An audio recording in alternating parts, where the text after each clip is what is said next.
puji dan hormat, kuasa bagi Raja.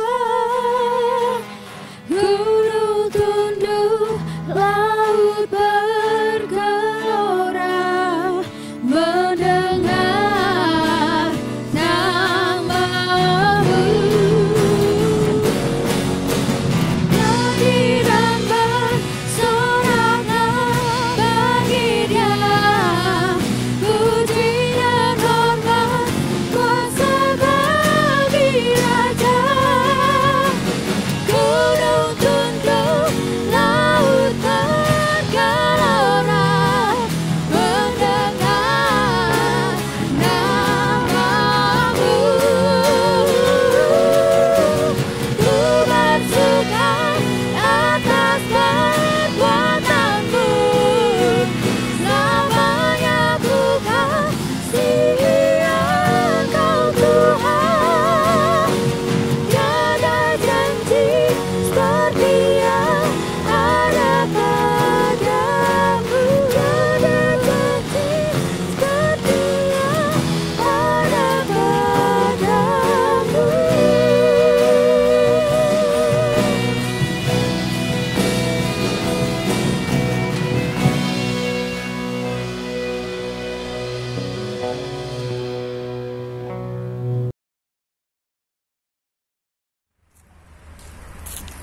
Shalom, selamat pagi Bapak Ibu Saudara terkasih dalam Tuhan. Mengucap syukur hari ini kita masih boleh diberikan kesehatan, dan kita juga mengucap syukur hari ini masih boleh diberikan berkat yang melimpah.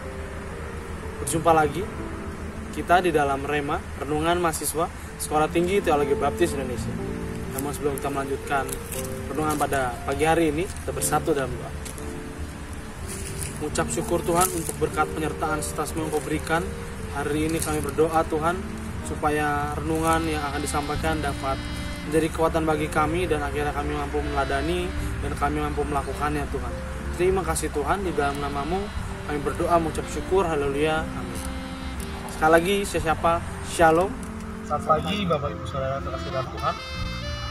Hari ini kita akan sama-sama belajar kebenaran firman Tuhan dari Markus pasal yang ke-10 ayat yang ke-13 sampai ayat yang ke-16. Yesus memberkati anak-anak. Markus pasal yang ke-10 ayat yang ke-13 sampai ayat yang ke-16. Jika sudah menemukan, kita akan baca silih berganti, dan di ayat terakhir kita akan baca bersama-sama. Kita mulai. Yesus memberkati anak-anak. 1, 3. Lalu orang membawa anak-anak kecil kepada Yesus supaya ia menjamah mereka.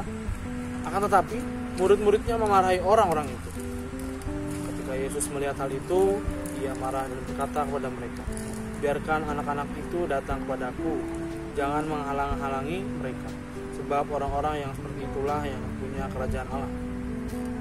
Aku berkata kepadamu, sesungguhnya barang siapa tidak menyambut kerajaan Allah seperti seorang anak kecil, ia tidak akan masuk ke dalamnya.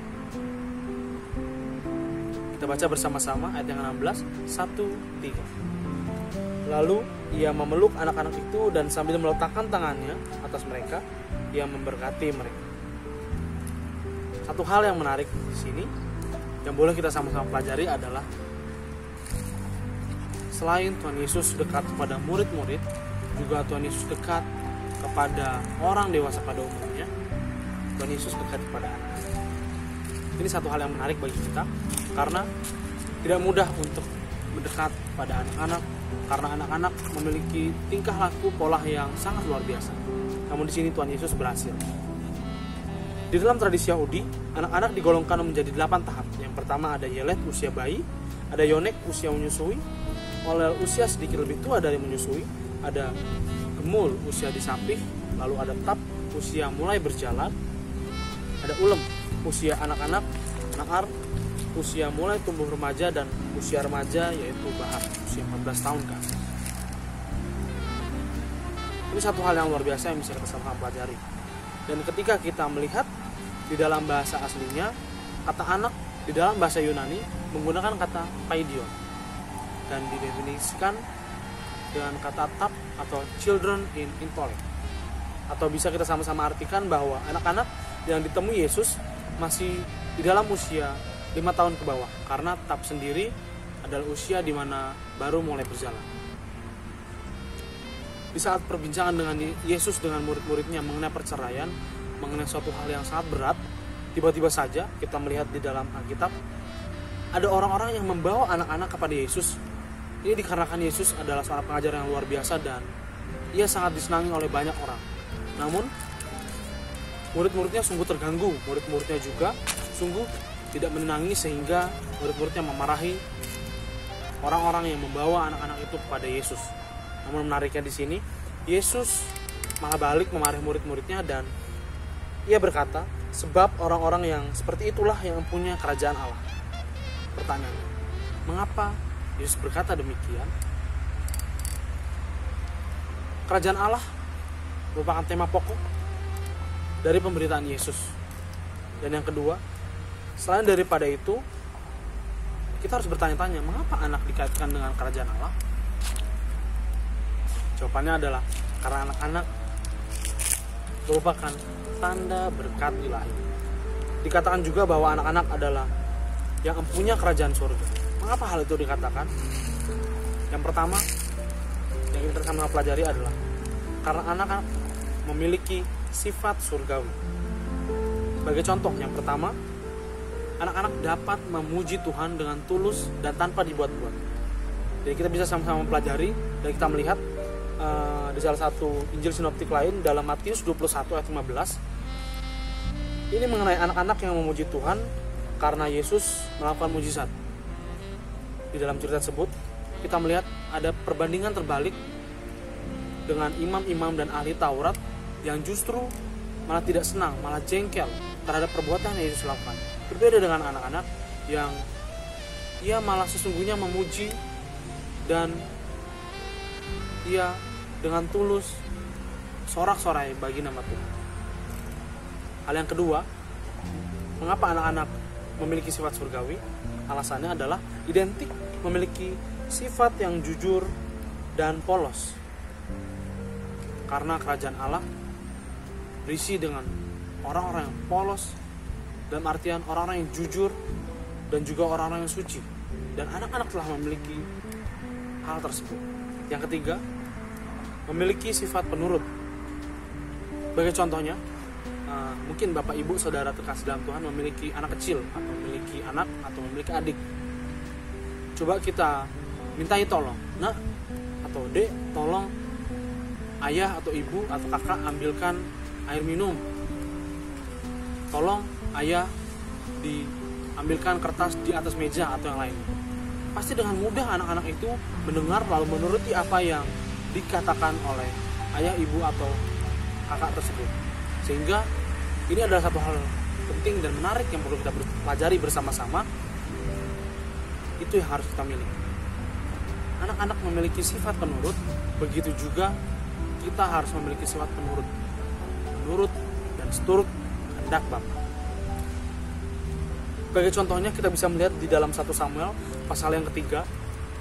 Di situ kita melihat Samuel berulang kali dipanggil, tidak 1-2 kali saja ia dipanggil, dan ia menuju ke sumber suara, namun tidak ada yang menampakkan diri kepadanya. Namun setelah itu ia masih tetap menuju kepada sumber suara, meskipun ia tahu tidak ada yang menampakkan diri, sehingga akhirnya Allah menampakkan diri kepadanya. Ia berkata kepada Samuel. Ini satu hal kejadian yang menjadi contoh bagi kita mengenai hal penurut, dan kita harus sama-sama untuk belajar seperti itu. Yesus juga selanjutnya berkata mengenai menyambut kerajaan Allah seperti anak kecil. Ini memiliki artian yang luar biasa bahwa anak-anak kecil memiliki penyambutan yang sangat meriah, juga tulus dan tanpa dibuat-buat. Kita juga sebagai orang dewasa seharusnya menyambut seperti halnya anak kecil. Namun lebih daripada itu, kita harus menyambut kerajaan Allah seperti makna lain dari kata menyambut adalah mempersiapkan diri dan memperbaiki diri supaya kita sungguh-sungguh layak masuk kerajaannya. Dengan apa? Yang pertama, membaca firman-Nya setiap hari, merenungkan firman dan melakukannya, dan memiliki tindakan kasih kepada sesama kita, yang mengasihi kita maupun kepada musuh kita. Ini suatu hal yang sangat menarik, karena selain daripada kita harus mengasihi orang yang mengasihi kita, kita juga terus harus mengasihi orang yang membenci kita atau tidak suka kepada kita. Dengan demikian kita harus turut dengan pengajaran dan dengan Yesus Kristus. Dan Yesus pun di ayat yang terakhir memeluk dan meletakkan tangan atas mereka, yang merupakan sebuah tindakan atau wujud Yesus sungguh-sungguh mengasihi mereka, karena anak kecil lebih mampu untuk meniru dan memahami tindakan yang lebih daripada sekedar ucapan atau nasihat saja. Ini dimaksudkan adalah anak kecil lebih mampu melihat apa yang dilakukan oleh orang dewasa atau orang tuanya ketimbang mendengarkan nasihat. Dan anak-anak lebih mudah untuk mengingat apa yang ia lihat, apa yang ia contohkan ketimbang kepada apa yang ia dengar atau nasihatkan. Dan ini menjadi pelajaran bagi kita supaya kita menjadi seorang yang meneladani, menjadi seorang yang sungguh-sungguh untuk mengajarkan hal baik. Sehingga akhirnya kita sama-sama memahami bahwa anak kecil pun memiliki kesempatan yang sama di dalam kerajaan surga, dan anak-anak merupakan cerminan untuk masa depan kita di dunia maupun di surga nanti. Sehingga kita harus sungguh-sungguh menggenggamnya dengan berbagai cara. Bagaimana menggenggamnya? Kita harus terus memberikan teladan kepada mereka, kita harus terus mengajarkan kepada mereka hal-hal baik, dan kita juga harus memberikan pendampingan dalam berbagai aspek kehidupan mereka. Dan tak lupa kita juga harus terus mendoakan mereka supaya mereka seturut kehendak Bapa. Demikian firman Tuhan. Semoga kita dapat sungguh-sungguh menggenggam sang masa depan kita, yaitu anak-anak kita. Mari kita bersatu dalam doa. Ucap syukur dan berterima kasih Tuhan untuk semua penyertaan dan pimpinanmu. Pimpin dan sertai supaya kami dapat sungguh-sungguh mempersiapkan sang masa depan kita, dan kita mampu untuk terus turut kehendak-Mu Bapa. Terima kasih Tuhan, terima kasih Yesus. Dalam nama-Mu kami berdoa, mengucap syukur, haleluya, amin. Ku bersuka atas perbuatanmu, selamanya ku kasihi Engkau Tuhan. Tiada janji seperti yang ada padamu, tiada janji seperti yang ada padamu.